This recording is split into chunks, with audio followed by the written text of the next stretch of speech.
brotherhood, multiplication, restoration. We are Sin Network. We're a family, planting churches together.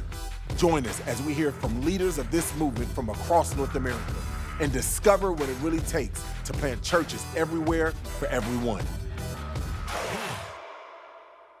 I am here with Ed Kang live in Phoenix at the Sin Network gathering here in the West. Ed, this is your first time here. Yeah.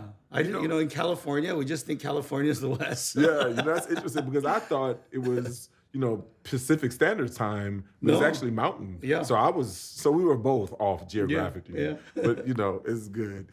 It's good. Gracepoint Church. How many of them do you have across North America? Yeah, so I had to look that up for this. It's 18 churches, and then each church serves sometimes a couple of college campuses, so we're on 34 college campuses. And that is all people who have been raised up indigenously. Yeah. From within. Yeah. And so you've sent them out. That's a lot of leaders. Are they all connected with your work in San Francisco?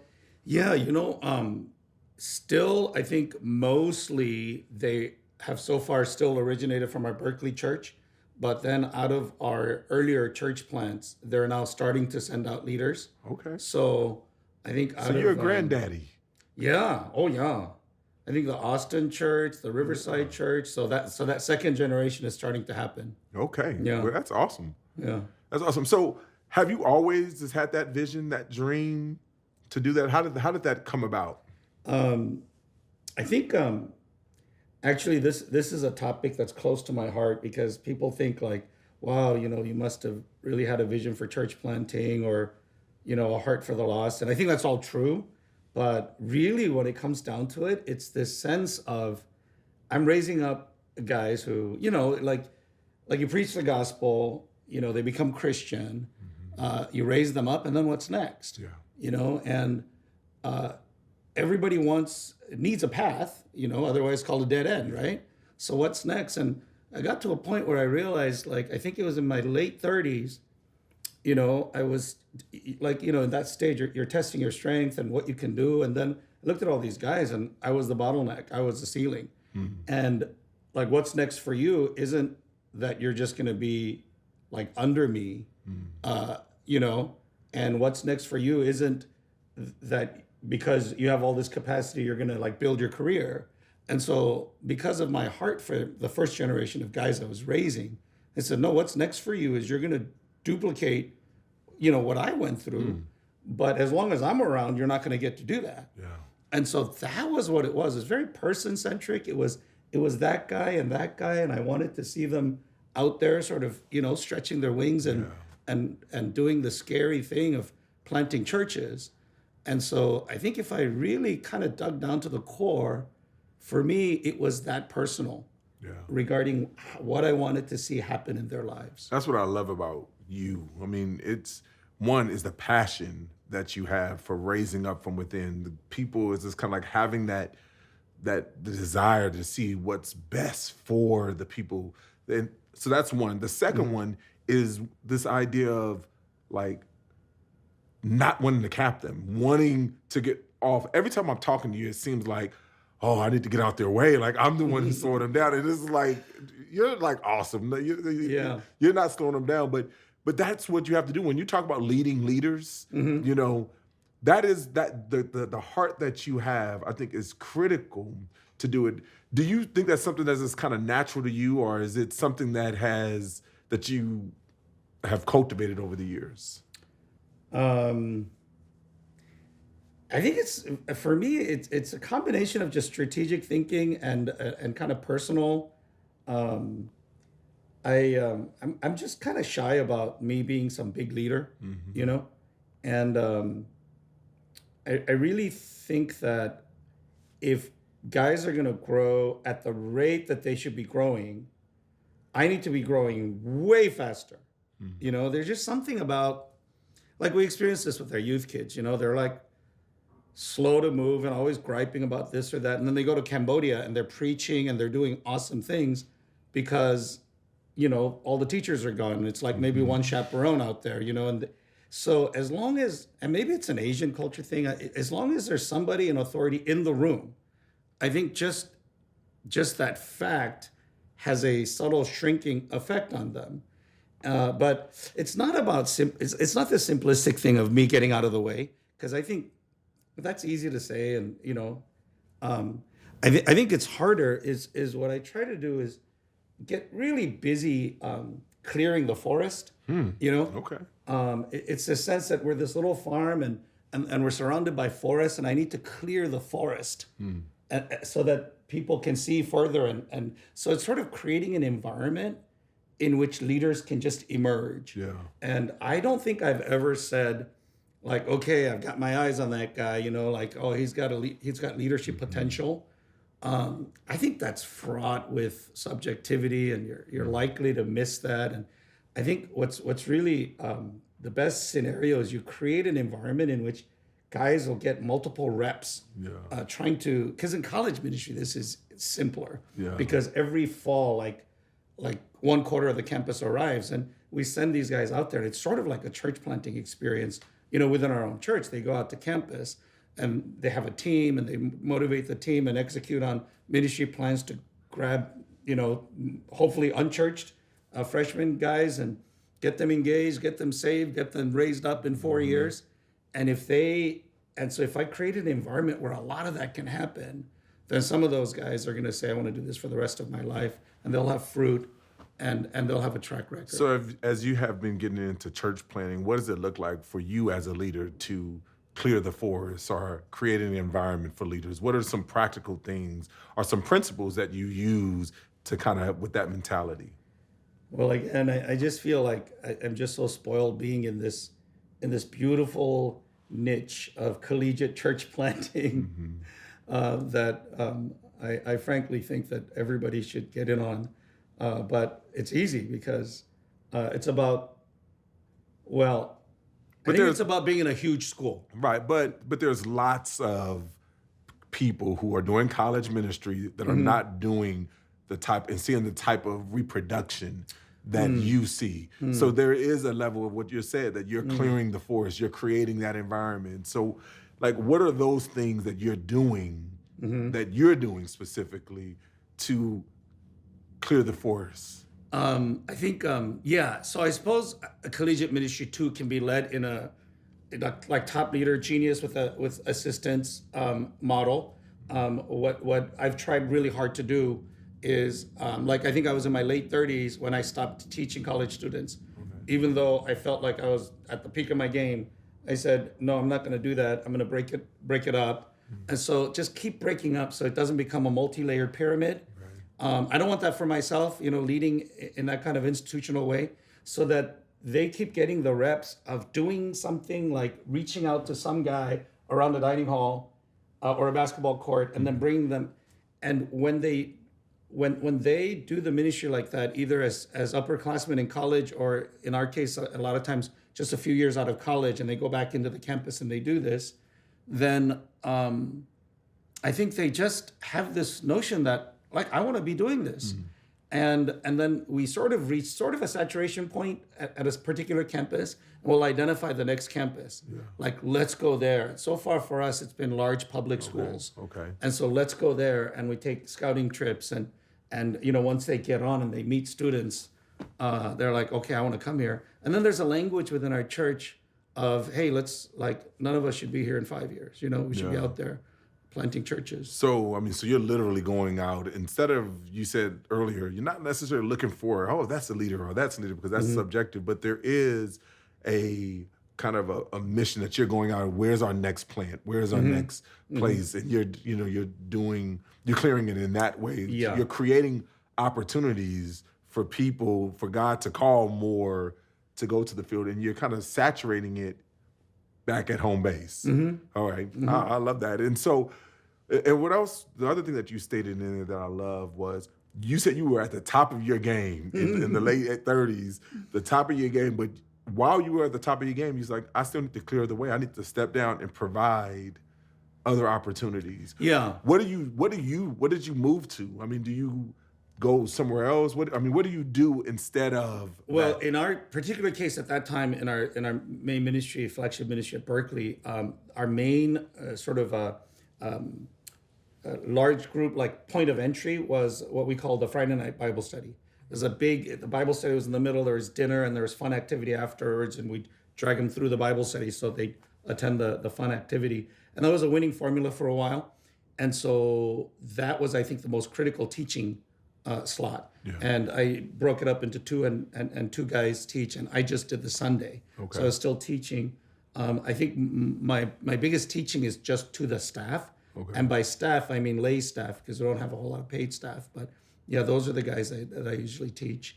And I think we start kind of pitching the vision early on, even to undergrads, because if you're in the college environment, you think college students are just kind of there for the quote unquote college experience, and but I think a lot of them have a deep sense of problem with their generation. And so when we pitch this vision, like, hey, like what you're experiencing here, they need it at every college campus in the country. They get it right away. And then college students, they form friends by their peer class, class of whatever. Yeah. And if you lay on top of that friendship and the forging experience and the intense experience the college experience can be, and then you just plant a vision in that group, and they want to go as a friend group. Yeah. Like guys who want to do something crazy together. Right. And so that's how U Chicago was started in 2018. It was class of 2015 guys. And they said, hey, before any of us gets married, let's do something crazy. Let's go to Chicago and start a ministry in this like elite, hard campus. And so 7 guys, just single guys, got 2 apartments in Hyde Park and just started. And now they have about 30 students. Man.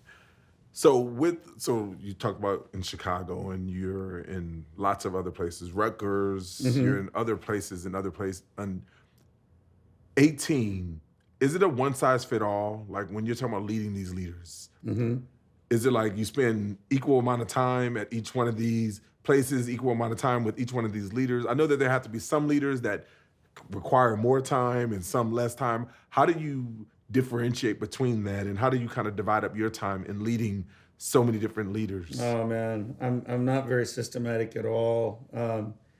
Well, one thing we do is we have a thing called a monthly pause, and that's probably gonna have to move to less than a monthly, but every month we get everybody together. So all the team leads, we come together for 3 days every month. So definitely I'm getting FaceTime with everybody. So they literally fly into a location once a month, okay? Yeah. So then we split that up last time into East Coast and West Coast because the flight times just back and forth. So then Kelly and I went to the East Coast and met with all the East Coast people. I think, like I'm not really good at that, about keying in on each individual person and providing sort of coaching. I think what I'm better at is like creating the environment and throwing them out there, and hopefully, they'll grow into it. No, I think that's wisdom. I think there's a lot of wisdom in that, because like for me, usually when someone asks me, hey, Dhati, will you mentor me or will you coach me? I usually say, I don't do anything one-on-one. Yeah. I like to do it in groups because it's more than just simply building off of me. It's like when you get that peer-to-peer dynamic. And for us, it's on. couples. It's by couples. For us, it's like the husband and wife have to be on the same page. And a lot of our times we do what we call group marriage therapy, hey, what's going on? What's hard about leading together? And, we do everything in cohorts. So you do this once a month. Are they themed? Like, do you know what you're going to be talking about each time, or is it just kind of like we know what where we're you going to guys talk at? about like before it arrives, but usually there's no set curriculum. There just seems to be like a theme for like what we're grappling with. One of the things that we're grappling with, we do a lot of tear sheeting and try to like figure things out. Sometimes we'll read a book like Team of Teams and say, how does this apply to us? But one of the things that we're grappling with now, I think a lot of church leaders are grappling with, is just people aren't showing up to live events anymore because everything comes to them, Yeah.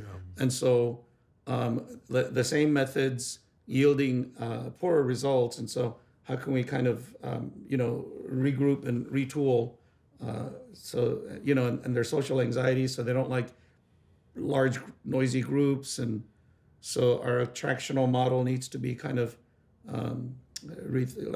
re-engineered in some way. So we've been grappling with that. So, okay, let's take that. Like, people are not showing up for live events anymore. This is a topic that you have, and you're going in, you're having one of your monthly meetings, right? Do you kind of set the agenda, for that? Or do you, like, allow me to be a fly on the wall for that weekend? Like, what does that weekend look like as you're leading these leaders? Well, we have like a getaway house, so it's sort of like a retreat. We cook together, we eat meals, we sit around the table. People kind of know in advance what sort of things we're going to talk about, and they come kind of armed with the information and observations, and we say it's like connecting the dot experience where everybody has a dot and they don't know the rest of the dots, and we all kind of bring it together, and maybe something will emerge. So when we're in our kind of problem solving mode, it's sort of like that. And I'll introduce the problem. We'll have what we do: think, write, and share. Everybody sort of writes their own piece for like 5 minutes. We share. We'll group them up, and sometimes by single gender, sometimes like different groupings. People will grapple with the issue, come up with a couple of solutions, and it's iterative like that. So that's like some of our sessions are like that. Other sessions are, a lot more just going through scripture together, praying together. Yeah. So it varies. That's powerful. So gotta ask, I mean, like, is the mother church funding everyone to come in, or each church individually got to buy the tickets? Like, how are you doing? I'm doing that. We're funding. So we're technically all separate churches, but I think we're probably something like a multi-site really in how we function. Yeah. So we pool funds, we support the church plans, and all the travel comes out of a central fund. Okay. And we made a decision early on, man. We are not going to skimp on travel because relationships are so important, and it's lonely out there. So the monthly pause time, it's like they like seeing each other way more than I think just like our time, like the content of it. It just doesn't matter what the content is. It's just coming together. And how many years have you been doing that, the monthly pause? Since 2017 is when we first started on the East Coast. We're all only on the West Coast. Yeah. And 2017, we sent 150 some people across 5 cities in the East Coast, from New Jersey to North Carolina and Pittsburgh. And so when that happened, we knew, okay, so we really got to come together, figure this out. I love that. It's hard to do that, but you said you value something more. Yeah. You value relationship, not going to skimp on travel. And that's one of the things those are the types of decisions that you have to make. Yeah. What are some other hard decisions that you have to make as you're thinking about leading leaders, and even as you think about the next 5 years for you, and as you're starting to get grandbabies and great-grandchildren, like, how is that going to impact what you're doing? What's hard is when to say, hey, this isn't working, because the flip side of creating an environment and seeing who will rise up is people do rise up, and you're thinking, okay, well, it's doing well here, they're going to do well out there, but sometimes they don't. It's very kind of situational.